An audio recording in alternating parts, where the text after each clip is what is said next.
née en 1939, était une religieuse congolaise des Sœurs de la Sainte Famille et morte en martyr de la pureté. Face au refus exprimé par ses parents d'adhérer à son projet de vie religieuse, elle quitta clandestinement sa famille en 1954 pour se faire inscrire comme aspirante au couvent des Sœurs de la Sainte Famille de Kisangani.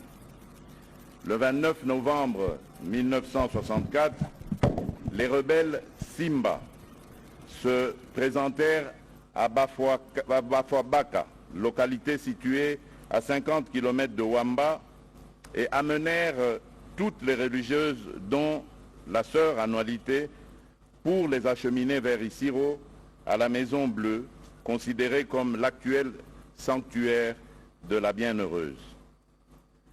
Cette même nuit, le colonel tristement célèbre Ngalo se proposa de la prendre comme femme et demanda au colonel Olombe de transmettre sa volonté à Annualité avant de la conduire dans sa résidence. Face à cette situation, elle opposa un refus catégorique et manifesta une farouche résistance, préférant mourir plutôt que de commettre le péché. Dépassé et hors de lui, le colonel Léon, fomenté par des voisins envieux et belliqueux qui visent tout simplement à piller nos richesses et à nous laisser demeurer dans nos souffrances. C'est à vous, jeunes, qu'ils vont essayer de s'adresser pour vous manipuler et vous entraîner dans des violences contre votre pays, contre vos propres compatriotes. N'écoutez pas ces chants de sirènes qui visent tout simplement à vous maintenir dans la dépendance, dans le dénuement, dans l'esclavage. Je compte sur vous, car comme je le dis, la jeunesse, c'est notre avenir à tous. Je voudrais également m'adresser à l'Église pour souligner d'abord l'engagement du gouvernement à vous accompagner, notamment à travers l'érection ici même à Isiro de la basilique qui abritera bientôt le sanctuaire où reposera pour l'éternité la bienheureuse sœur Annualité. Le terrain de l'ancien aéroport militaire d'Isiro est disponibilisé et les fonds nécessaires sont en cours de mobilisation. Mais pour y parvenir, nous avons besoin de paix, car la paix c'est le socle de tout développement. L'Église, au même titre que tous les acteurs sociaux, est invitée à jouer sa partition pour aider les Congolais à s'unir et à trouver des solutions à leurs problèmes par le dialogue. Elle doit donc être réellement au milieu du village. Enfin, à l'occasion de la commémoration de ce jour, je voudrais aussi annoncer une bonne nouvelle, c'est qu'il y aura un cadeau pour le comité dirigé par l'archevêque métropolitain Marcel Outembi pour encourager évidemment les travaux de cette fondation. À vous, les pèlerins, chers frères pèlerins, j'aimerais vous demander une chose, surtout ceux qui ont la foi catholique, si l'Église Famille de Dieu pourrait organiser des prières partout en République démocratique du Congo afin d'obtenir un miracle. Par exemple, la fin de la guerre à l'est de notre pays. Ceci peut amené à ce que je sache que l'Église ne soutienne pas la rébellion, et ceci peut amener donc à ce que notre sœur Annualité puisse être élevée au rang de sainte. Donc, faites vos prières s'il vous plaît, afin que nous puissions témoigner de cet amour qu'elle avait pour nous. Voilà, encore une fois, je tiens à vous remercier. Je remercie particulièrement les fidèles catholiques venus de partout pour leur présence ici, à Isiro, en commémoration des 60 ans du martyre de la Bienheureuse. Je remercie particulièrement son Excellence, Monsieur le Nonce apostolique, qui est venu ici pour la première fois à Isiro, dans le Haut-Ouélé. Quel honneur pour nos compatriotes d'ici. Transmettez aussi, Monseigneur, mes remerciements à sa sainteté, le pape François, qui continue de porter la République démocratique du Congo dans ses prières quotidiennes et qui se prépare, vous l'avez dit, à béatifier un autre Congolais en la personne de Floribert Bwana Chui Bin Kassiti, jeune laïc de Goma qui a accepté le sacrifice suprême en s'opposant à l'entrée dans notre pays de produits avariés venant d'un pays voisin. Ce faisant, Floribert Bwana, à la suite d'Isidore Bakanja et de la sœur Anorité Nengapeta, devient un autre modèle pour notre jeunesse.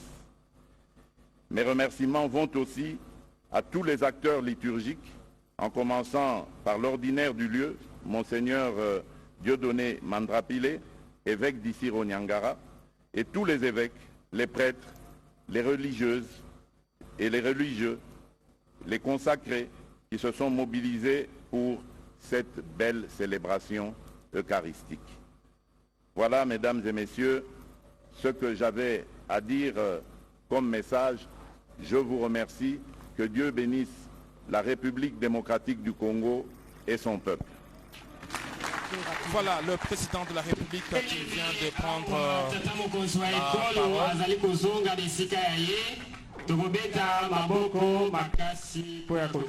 Il avait annoncé un cadeau. Ces cadeaux, le voici. Il donne au comité de pilotage du sanctuaire ses moyens de locomotion pour appuyer l'itinérance et appuyer ce travail.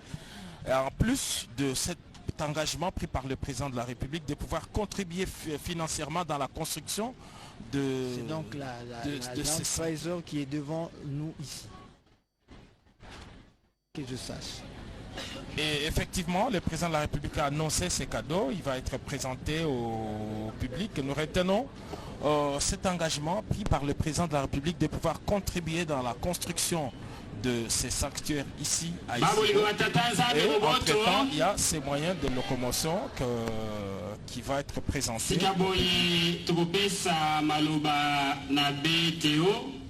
Azali, chef de la maison civile et chef de l'État à Koloba.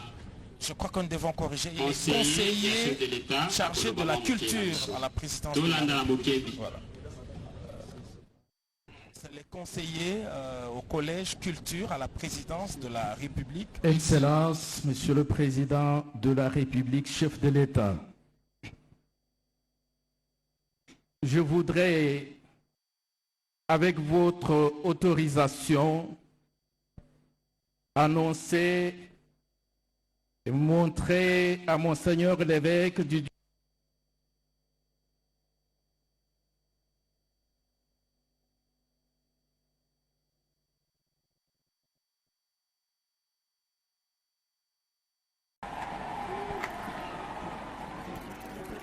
Née en 1939, était une religieuse congolaise des Sœurs de la Sainte Famille et morte en martyr de la pureté.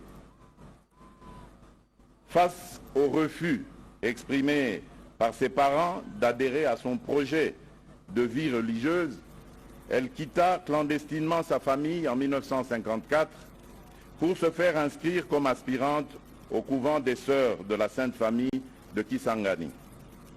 le 29 novembre 1964, les rebelles Simba se présentèrent à Bafuabaka, localité située à 50 km de Wamba, et amenèrent toutes les religieuses, dont la sœur Annualité, pour les acheminer vers Isiro, à la Maison Bleue, considérée comme l'actuel sanctuaire de la Bienheureuse.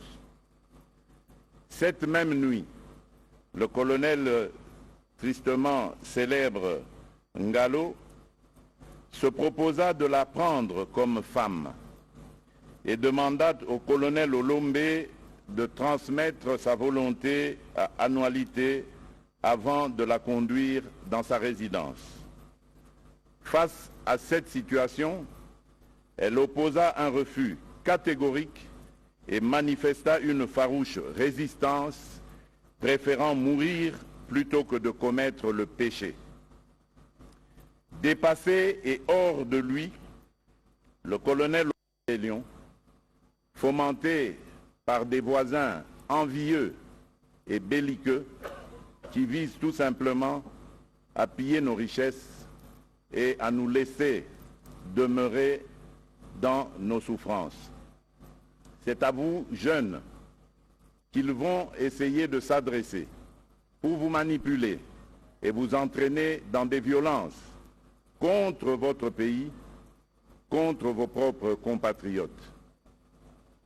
N'écoutez pas ces chants de sirènes qui visent tout simplement à vous maintenir dans la dépendance, dans le dénuement, dans l'esclavage.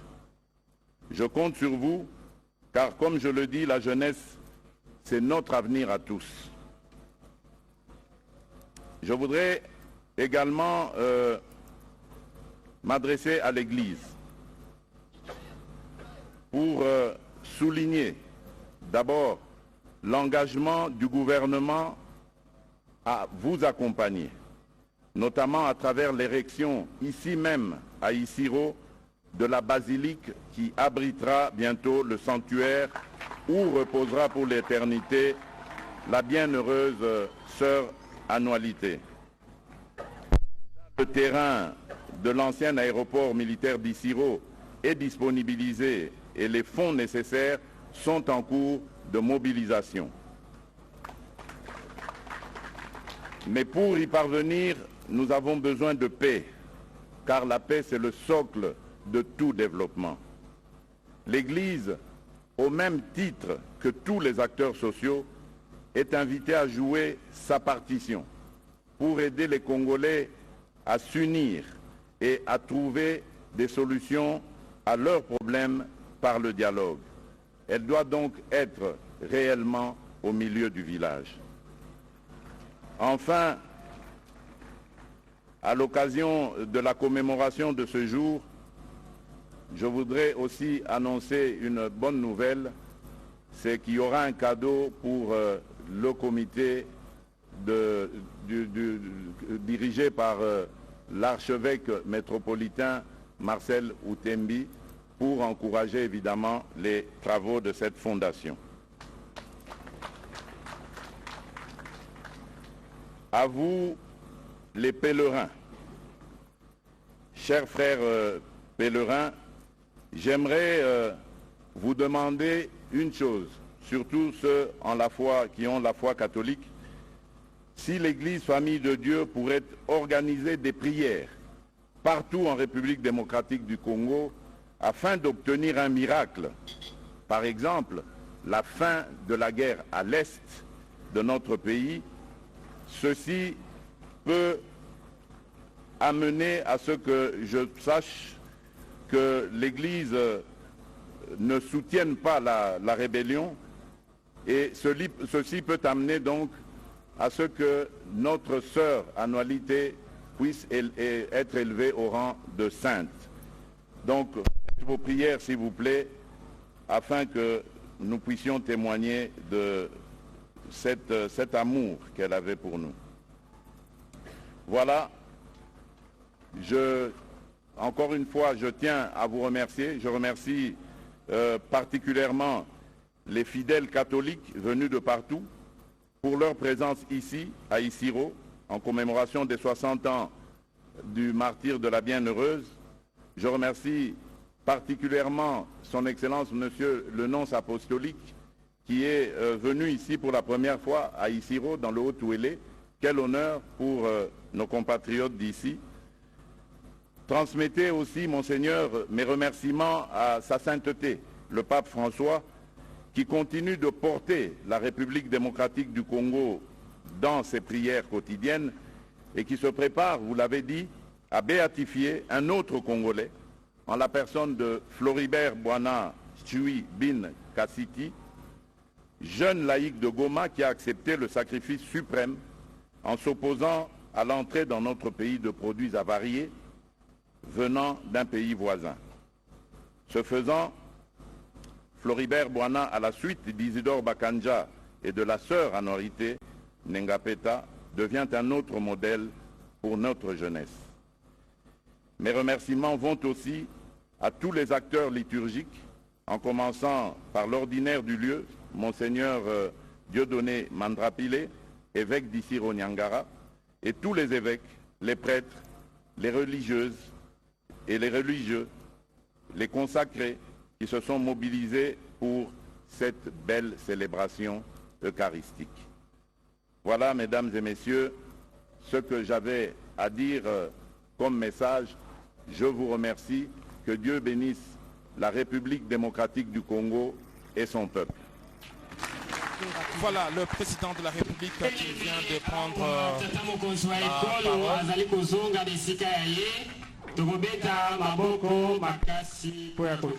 Il avait annoncé un cadeau. Ces cadeaux, le voici. Il donne au comité de pilotage du sanctuaire ses moyens de locomotion pour appuyer l'itinérance et appuyer ce travail. Et en plus de cet engagement pris par le président de la République de pouvoir contribuer financièrement dans la construction de... C'est donc la Pfizer qui est devant nous ici. Que je sache.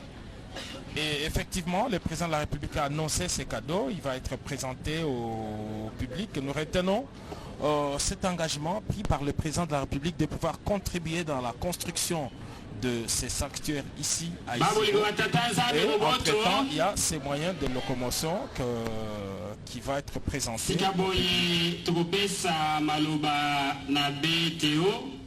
Azali, chef de la maison civile et chef de l'État à Koloba. Je crois que nous devons corriger. Il est conseiller chargé de la culture à la présidence. Voilà. C'est les conseillers au collège culture à la présidence de la République. Excellence, Monsieur le Président de la République, chef de l'État. Je voudrais, avec votre autorisation, annoncer et montrer à Monseigneur l'évêque du